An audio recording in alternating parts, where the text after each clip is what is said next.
우리에게 주시는 하나님의 말씀은 누가복음 24장 45절부터 48절까지의 말씀입니다. 누가복음 24장 45절부터 48절까지의 말씀입니다.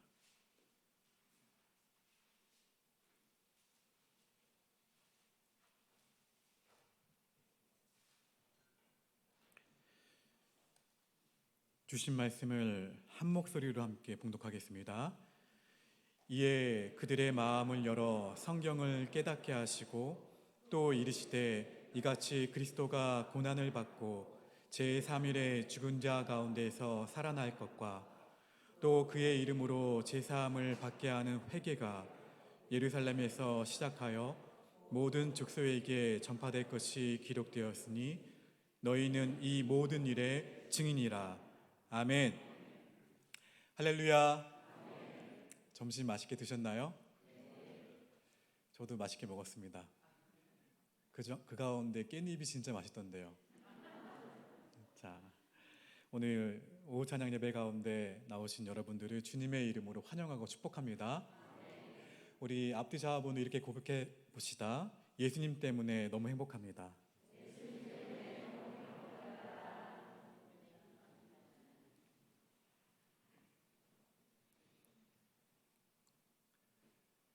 저도 많이 행복해 보이죠? 제가 지난주에 이세종 장로님께서 제가 좀 살이 찐 것 같다고 얼핏 지나가다 얘기하셔서 쉬었던 운동을 다시 시작했습니다. 시간을 내서 좀 그래도 건강하게 좀 빠져 보이지 않나요? 아닌 것 같아 보이죠? 네, 지금 잘 먹고 있습니다. 덕분에 여러분 덕분에 신방 다니면서 잘 먹기도 하고 또 시간을 내서 열심히 운동도 하고 있습니다. 우리 한국 기독교 장로의 교수님이셨던 함석헌 그 목사님의 시 가운데 아마 잘 아실 거예요. 그 사람을 가졌는가 라는 시가 있습니다. 그 시의 일부를 제가 들려드리겠습니다. 말레길 나서는 길 처자를 내맡기며 맘 놓고 갈 만한 사람, 그 사람을 그대는 가졌는가. 온 세상 다 나를 버려 마음이 외로울 때에도 저 마미아하고 믿어지는 그 사람을 그대는 가졌는가. 탔던 배 꺼지는 시간 구명대를 서로 사양하며 너만은 제발 살아다오 할 그 사람은 그대는 가졌는가. 잊지 못할 이 세상 놓고 떠나려 할 때 저 하나 있으니 하며 빙긋이 웃고 눈을 감을 그 사람을 그대는 가졌는가. 초대교회의 위대한 사도 바울에게 함석헌 목사님이 시로 묘사한 그러한 사람이 있었다면 바로 누가일 것입니다. 사도 바울과 끝까지 생사고락을 같이 한 동역자가 바로 누가였기 때문입니다. 바울은 누가를 골로새서 4장 14절에서 사랑받는 의사 누가라고 부르지만 누가는 요즘 말로 표현하자면 멀티플레이어였어요. 우선 누가는 여러분이 잘 알고 있는 것처럼 직업이 무엇입니까? 네, 맞아요. 유능한 의사였어요. 그냥 의사가 아니라 유능한 의사. 누가가 기록한 누가복음서 그리고 사도행전에는 병자들에 대한 의학적 묘사들이 매우 치밀하게 기록되어 있습니다. 의사로서의 누가의 전문성을 증언하는 증거라고 할 만합니다. 또 사도행전에서는요, 바울의 전도 여행 장면에는 종종 우리가 라는 표현이 나와요. 우리가. 바울과 함께 누가 동행하고 있었다는 거예요. 의사 누가가 동행하고 있음을 보여주는 단어죠. 우리가. 사도행전 읽으실 때 우리가 라는 표현이 있으면 누가가 함께 했구나 라고 이제 아셔야 돼요. 육체의 가시를 지니고 있었다고 고백한 바울에게 의사 누가의 동행은 얼마나 큰 힘과 격려가 되었을까요? 바울이 그의 마지막 편지인 디모데후서를 쓸 당시에 디모데후서 4장 11절에서는 누가만 나와 함께 있느니라 기록합니다. 누가는 이처럼 유능한 의사일 뿐만 아니라 의리 있는 의사였어요. 의리도 있었어요. 실력만 있던 것이 아니라 의리. 누가는 또한 바울을 만나서 전도 여행에 동행하면서 바울과 함께 복음을 전하는 영혼의 의사, 곧 전도자가 되었습니다. 또 누가는요, 제가 멀티플레이어였다고 했죠. 유능한 음악가였습니다. 누가복음에는 마리아의 찬미를 의시한 여러 노래들 1장에 나옵니다. 사가랴의 노래, 2장에는요 천사들의 노래, 또 2장 후반부에는 시므온의 노래 등장합니다. 또 누가는요, 대단하지 않나요? 무엇보다 치밀한 역사가였습니다. 초대교회의 유일한 역사서인 사도행전의 기록자입니다. 예수님의 생애를 기록하고자 누가복음을 시작하면서 누가가 쓴 서두만 보더라도 알 수가 있어요. 누가복음 1장 1절입니다. 같이 한번 읽어볼까요? 시작. 무엇을 기록하고 있다고요? 사실을 기록한다고 선언하고 시작합니다. 다른 복음서와 좀 다르죠? 누가복음은요. 그리고 누가복음 1장 2절과 이어진 3절에서는 이렇게 말합니다. 함께 있습니다. 시작.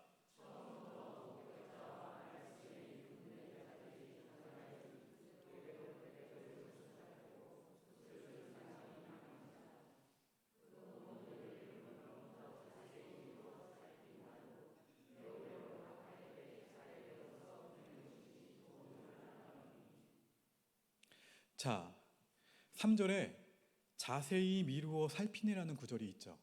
그렇죠? 자세히 미루어 살핀. 따라하실까요? 아크리보스. 헬라어로 아크리보스라는 단어인데 정확한 연구를 의미합니다. 그 말은 뭐냐면 요즘 말로 정확한 리서치로 그것을 근거로 해서 기록했다는 거예요. 누가복음은 누가 기록했다고요? 네. 누가복음은 누가가 기록했죠. 마가가 베드로를 대신해서 예수 그리스도의 생애를 기록했다면 누가는 바울을 대신해서 예수 그리스도의 생애를 증언했습니다. 그리고 이 누가복음의 독자로 1차적 대상으로 삼은 것은 이방인들이 분명해요. 누가 자신이 이방인이었기 때문에. 그렇다면 누가의 직업, 의사요, 전도자요, 음악가요, 역사가. 누가가 증언하는 복음의 핵심은 무엇일까요? 따라하실까요? 복음은 예수님께서 세상의 구주로 오신 소식이다. 할렐루야. 아기 예수님께서 탄생하신 그 밤, 베들레헴 지경 밖에 양치던 목자들이 제일 먼저 그들에게 복음을 전한 메시지는 천사였어요. 천사. 누가복음 2장 10절 말씀을 같이 읽어볼까요? 화면을 보고 읽겠습니다. 시작. 천사가 이르되 무서워하지 말라. 보라, 내가 온 백성에게 미칠 큰 기쁨의 좋은 소식을 너희에게 전하노라. 아멘. 무슨 소식이요? 큰 기쁨의 소식이 아니라 또 좋은 소식. 우리가 인생을 살아가면서 경험하는 소소한 기쁨의 뉴스가 아니에요. 큰 기쁨의 좋은 소식이라고 합니다. 세상에서 지금까지 들을 수 없었던 좋은 소식, 곧 뭐라고요? 복음. 이 말씀이 기록되던 당시에 종종 로마 황제가 전하는 메시지를 가지고 와서는 자신들을 복음의 사자라고 말하곤 했습니다. 하지만 결국 이스라엘 백성이 들어야 했던 소식은 삶을 더욱 고달프게 하는 명령들 뿐이었습니다. 예컨대 누가복음 2장 1절에서 가이사 아구스도가 내린 칙령, 뭡니까? 가이사 아구스도가 영을 내려 천하로 다 호적하라. 이게 소식이에요. 로마 황제가 보냈던 소식. 이 말씀은 세금 징수를 위한 명령에 불과했습니다. 그러나 하늘의 천사가 전한 소식은 본질적으로 달랐어요. 우리 누가복음 2장 11절 말씀을 함께 읽습니다. 시작. 오늘 다윗의 동네에 너희를 위하여 구주가 나셨으니 곧 그리스도 주시니라. 아멘. 천사는 예수님을 뭐라고 표현하나요? 구주. 예수님은 구원을 선물로 갖고 오신 것입니다. 선물로. 그리스 시대의 영웅 알렉산더는 하나의 세계라는 희망을 약속했죠. 로마의 황제들은 관대한 식민지 정책을 통해서 팍스 로마나 로마의 정치적 평화를 약속했습니다. 그러나 그 어느 누구도 구원을 약속한 자는 없었어요. 그런데 천사는 지금 예수님이 무엇을 주신다고요? 구원을 주신다고 선포하고 있습니다. 또 예수님이 바로 구약에 약속된 하나님께서 친히 기름 부어 보내시는 구세주, 곧 메시아라고 선포하고 있습니다. 예수님이 참된 왕이시며 예수님이 참된 선지자이시며 예수님이 하나님과 인간 사이에 참된 중보자이시며 제사장이라고 선언합니다.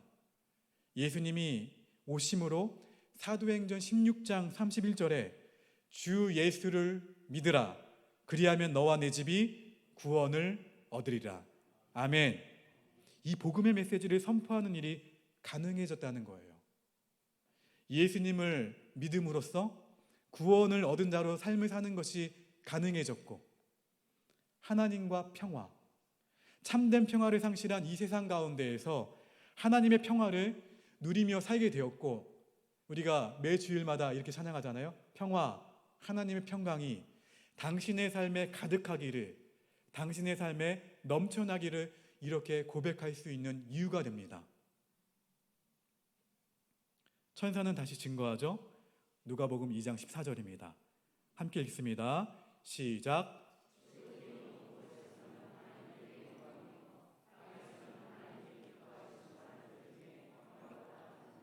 할렐루야. 사실은 대림절이나 성탄절 즈음에 이 본문을 많이 인용하게 되는데 봄에 만나는 본문도 참 좋으시죠? 자, 누가가 전한 복음은요, 예수님께서 구원의 주로 오셔서 예수님을 믿는 사람들에게 참 평화를 주셨다는 거예요. 그 평화를 한번 옆에 있는 분에게 전달해 보실까요? 샬롬. 당신의 평화를 빕니다.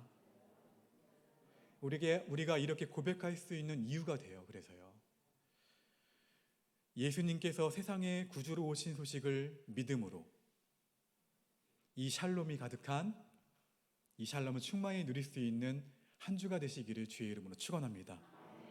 그리고 누가가 이어서 전한 복음은 함께 고백합니다. 예수님으로 말미암은 제 사함의 소식이다. 아멘. 예수님께서는 무엇을 선물로 갖고 오셨다고요? 구원을. 오늘 오전 예배랑 연결되죠?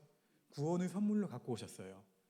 이 구원의 성경적인 의미는 죄를 떠나서는 올바로 이해할 수가 없어요. 성경적인 구원은 죄로부터의 구원이에요. 죄로부터의 구원. 마태복음에서 마태는 복음이신 예수님의 오심을 어떻게 증거했습니까? 우리 마태복음 1장 21절입니다. 화면을 보고 함께 읽습니다. 시작.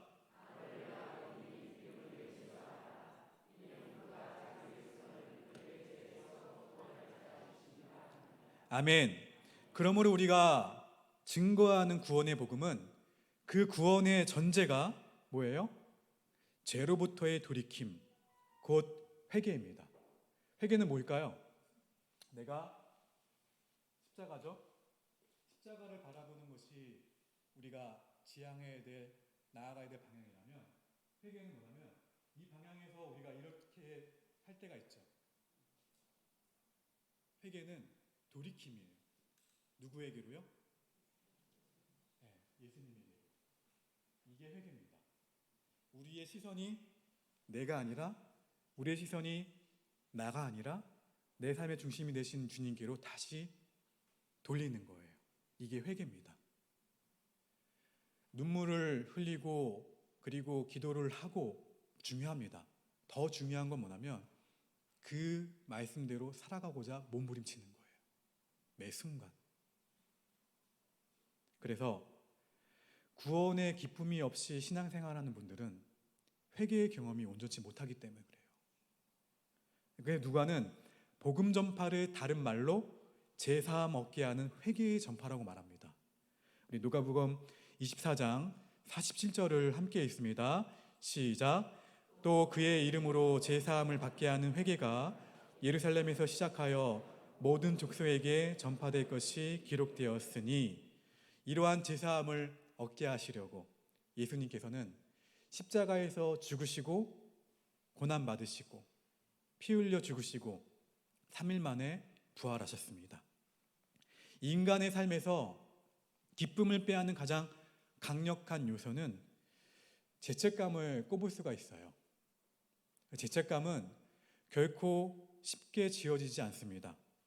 오죽하면 범죄한 다윗이 참회의 시편에서 이렇게 부르짖었을까요? 시편 51편 7절입니다. 우슬초로 나를 정결하게 하소서. 내가 정하리이다. 나의 죄를 씻어 주소서. 내가 눈보다 희리이다. 우리는 이렇게 그냥 평범하게 고백하지만 어떻게 고백했을까요? 절규하면서 고백했겠죠. 우슬초 나를 정결하게 하소서. 내가 정하리이다. 나의 죄를 씻어 주소서. 내가 눈보다 희리이다. 우슬초는 벽이나 담에 자라는 식물입니다. 정결식에서 양의 피를 적시는 용도나 혹은 물을 적셔서 제단에 묻은 그 피를 닦아내는 용도로 사용했습니다. 우슬초. 그러나 오늘 인간의 죄를 무엇으로 씻을 수 있을까요? 성경은 하나님의 어린 양 대신 예수님의 피로만 가능하다고 말합니다. 우리 요한일서 1장 7절입니다. 그 아들 예수의 피가 우리를 모든 죄에서 깨끗하게 하실 것이요. 할렐루야. 우리가 회개하고 예수님 앞에 나오는 순간 예수님의 피는, 예수님의 보혈은 우리의 죄를 씻기고 우리를 온전하게 하심을 믿으시기를 축원합니다. 이처럼 누가가 전한 복음은 오직 예수님의 피로 말미암아서만 우리가 죄 사함을 받을 수 있다는 소식이에요.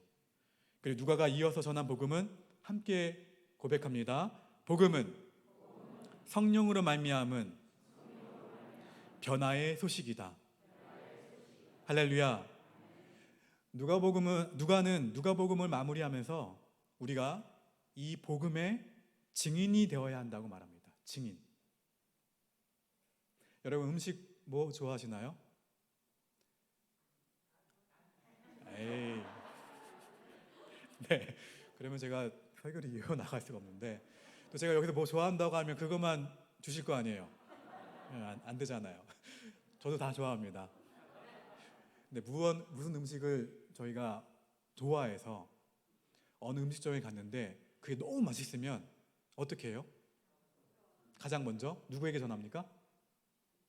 가족 식구들에게 이야기하시죠. 다음에 또 어떻게 하자? 이거 먹을 때는 여기로 가자. 저도 구역 신방 다니다 보니까 저에게 놀라운 소식들을 전해주시던데요. 이 음식은 여기가 맛있습니다.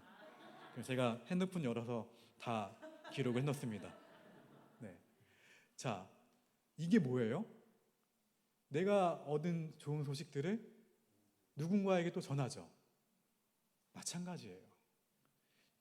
여러분, 예수님 때문에 너무 행복하시죠? 그 행복한 마음 누구에게 전하고 싶으세요? 하나님은 여러분에게 10명에서 15명 정도의 매일매일 만날 수 있는 사람들을 관계를 맺고 살아가도록 지으셨어요. 저 같은 경우에는 양복을 자주 입으니까 자주 만나는 세탁소 아주머니, 롯데마트 크린토피아 아주머니, 또 저 아이들이 편의점을 자주 가서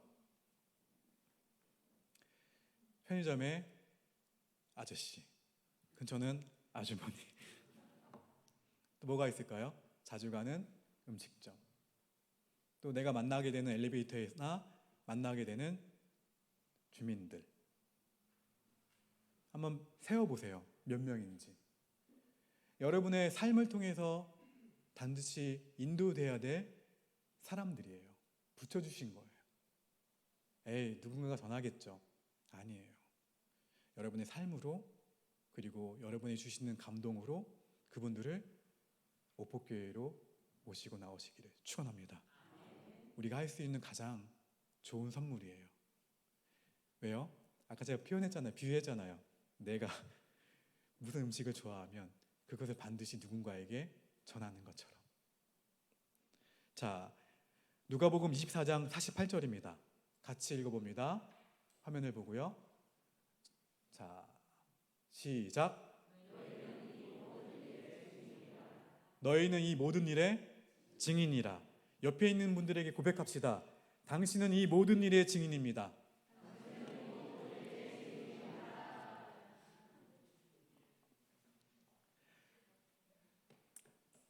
자, 그런데 누가는 여기서 복음서를 마무리하지 않고요, 다음과 같은 권면을 첨부합니다.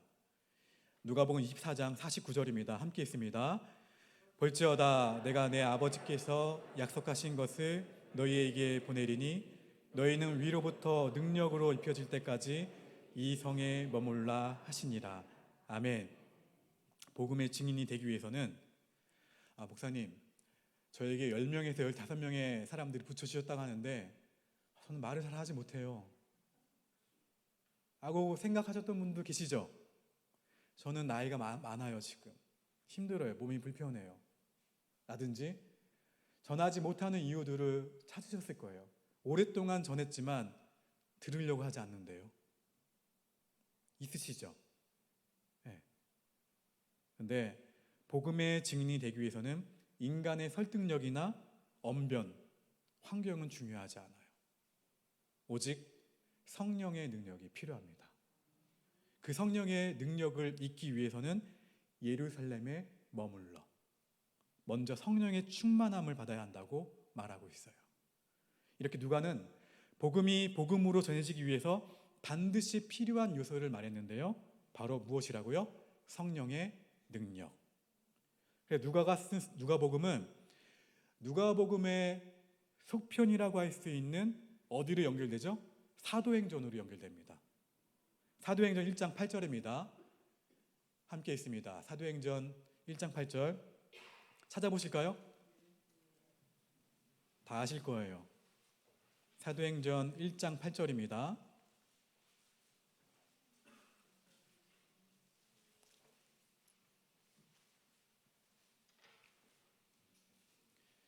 시작. 오직 성령이 너희에게 임하시면 너희가 권능을 받고 예루살렘과 온 유대와 사마리아와 땅끝까지 이르러 내 증인이 되리라 하시니라. 아멘. 이어지는 말씀에서 지금 읽지는 않겠지만 처음 제자들은 다락방에 모여서 기도했고요. 과정이 중요합니다. 성령의 충만함을 입었어요. 또한 그들은 담대한 증인으로 변화되었고요. 그들이 살던 세상을 변화시켰습니다. 할렐루야. 과정이 뭐라고요? 다락방에 모여 무엇을 했다고요? 기도했다. 기도의 자리 사모하셔야 되겠죠. 특세 기대하는 마음으로 기다리고 계시죠? 제가 목사님 내일부터 나갈 수 있지만 특세부터 시작하겠습니다 하는 분들 많으신 걸로 알고 있습니다. 그 결심과 그 고민에 응원의 메시지를 드립니다. 자, 다락방에 모여서 기도했다. 성령의 능력을 힘입기 위해서. 또 뭐예요? 성령의 충만함을 그래서 입었으며 담대한 증인으로 어떻게 되었다고요? 변화되었고 그들이 살던 세상을 변화시켰다. 가정이 변화되기를 원하십니까? 우리 오포 1동과 1동이 맞죠? 옆에는 2동이고요. 자, 거제가 변화되기를 원하십니까? 우리나라가 변화되기를 원하십니까? 우리 민족이 변화되기를 원하십니까? 열방이 변화되기를 원하십니까? 그러면 기도하십시오. 그리고 성령의 충만함을 입으시기를 위해서 기도하시면서 머무르셔야 돼요. 그리고 그러면 하나님께서 변화시켜 주시고 우리의 무너진 영역들이 반드시 회복될 줄로 믿습니다. 그런데 세상에서 가장 힘든 일이 무엇입니까? 누구의 변화예요? 어떻게 하셨어요? 나는 변하지 않을 거라고 생각 많이 하시죠? 예레미야 13장 23절입니다. 예레미야 13장 23절 찾아보실까요? 예레미야 13장 23절.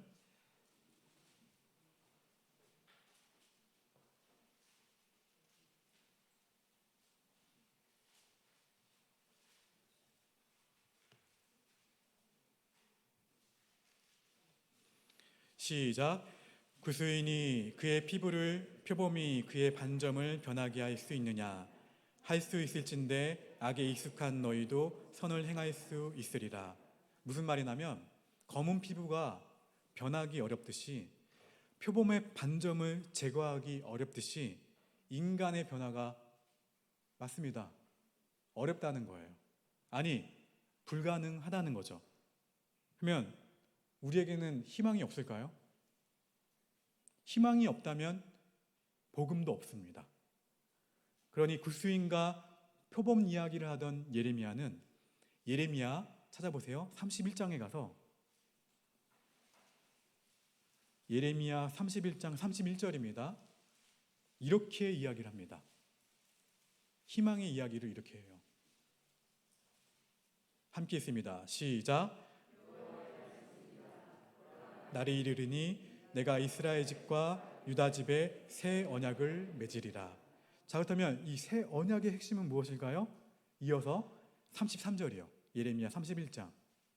시작.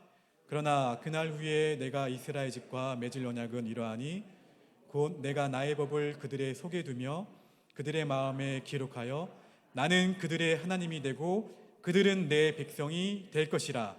여호와의 말씀이니라. 아멘.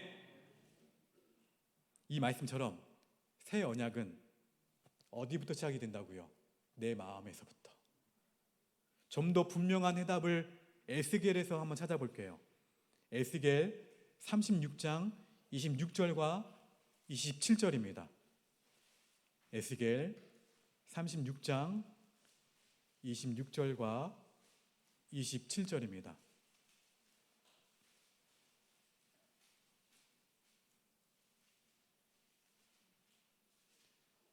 시작. 또 새 영을 너희 속에 두고 새 마음을 너희에게 주되 너희 육신에서 굳은 마음을 제거하고 부드러운 마음을 줄 것이며 또 내 영을 너희 속에 두어 너희로 내 율례를 행하게 하리니 너희가 내 규례를 지켜 행할지라. 아멘. 성령이 역사하실 때 인간의 변화가 가능해집니다. 할렐루야. 사도행전이 바로 그 변화의 역사의 장을 잘 보여주는 거예요. 돌아가셔서 오늘 누가복음을 이야기했지만 사도행전 한번 통독해 보시기 바랍니다. 누가는 오순절 부흥마당에서 베드로가 전한 설교의 결론을 사도행전에서 전해요. 사도행전 2장 38절 찾아보실까요? 사도행전 2장 38절입니다.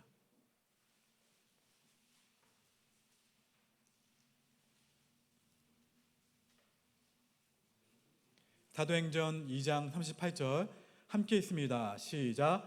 베드로가 이르되 너희가 회개하여 각각 예수 그리스도의 이름으로 세례를 받고 제 사함을 받으라. 그리하면 성령의 선물을 받으리니. 아멘. 그 성령의 해답이에요. 성령. 회개와 믿음으로 예수 그리스도를 영접한 사람들 안에 하나님의 선물로 찾아오시는 누구요? 성령님. 그 성령으로 충만하면 누가 변한다고요? 내가 변해요. 성령으로 충만하면 또 누가 변할까요? 당신이 변해요. 성령으로 충만한 나 때문에 나의 가족이 변하고 나의 일터가 변하고 우리 거제 땅이 변하고 우리 민족과 열방이 변하게 될 줄로 믿습니다. 그리고 인간 변화의 유일한 해답인 예수님의 복음을 삶에서 전하기 시작하는 거예요. 마치 맛있는 음식을 소개하는 것처럼. 그것이 바로 사도행전의 복음, 누가가 증언한 복음이에요. 인간의 어떠한 철학과 도덕으로도 불가능했던 변화가 시작이 됩니다.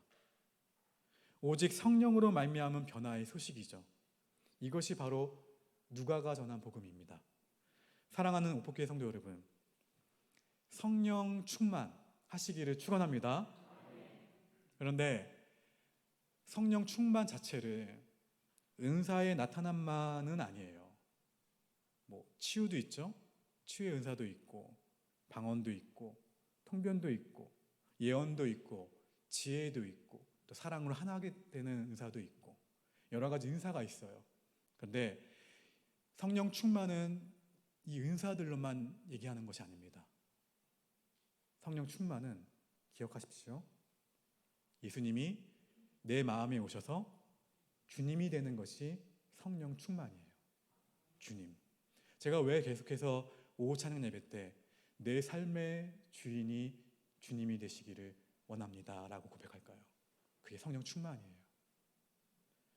예수님께서 내 안에 계시면서 나의 삶을 이끌어 주시고, 나의 일터를 이끌어 주시고, 나의 가정을 이끌어 주시고, 그것이 성령 충만의 핵심이에요.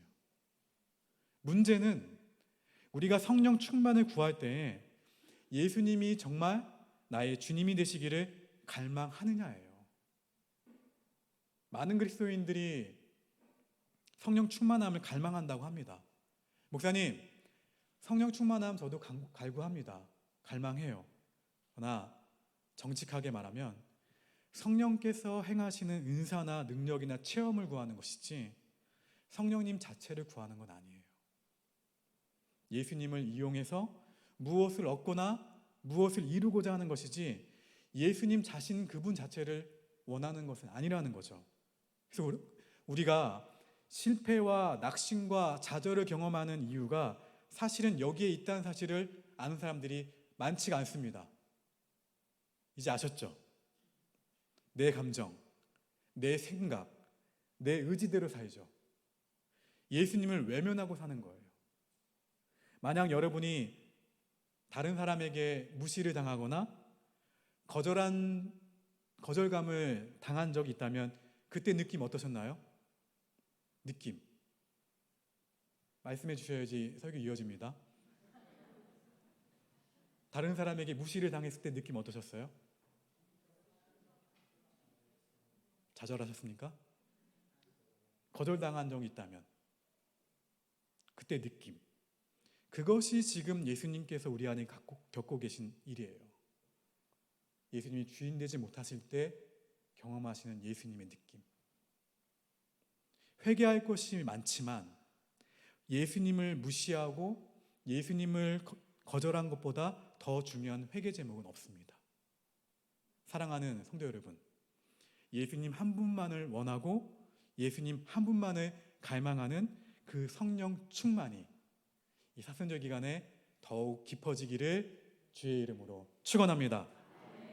그 성령 충만함으로 여러분의 가족들이 구원받게 되기를 주의 이름으로 축원합니다. 그 구원의 선물을 온전히 누릴 수 있기를 바랍니다. 여러분, 포기하지 마세요. 성령 충만, 하나님 한 분만을 갈망하시면서 그 갈망함으로 인해서 사랑하는 나의 가족들을, 사랑하는 나의 이웃들을 전도하시기를, 그리고 그들을 주님께로 인도하시기를 주의 이름으로 축원합니다. 그 마음 담아 함께 찬양합니다.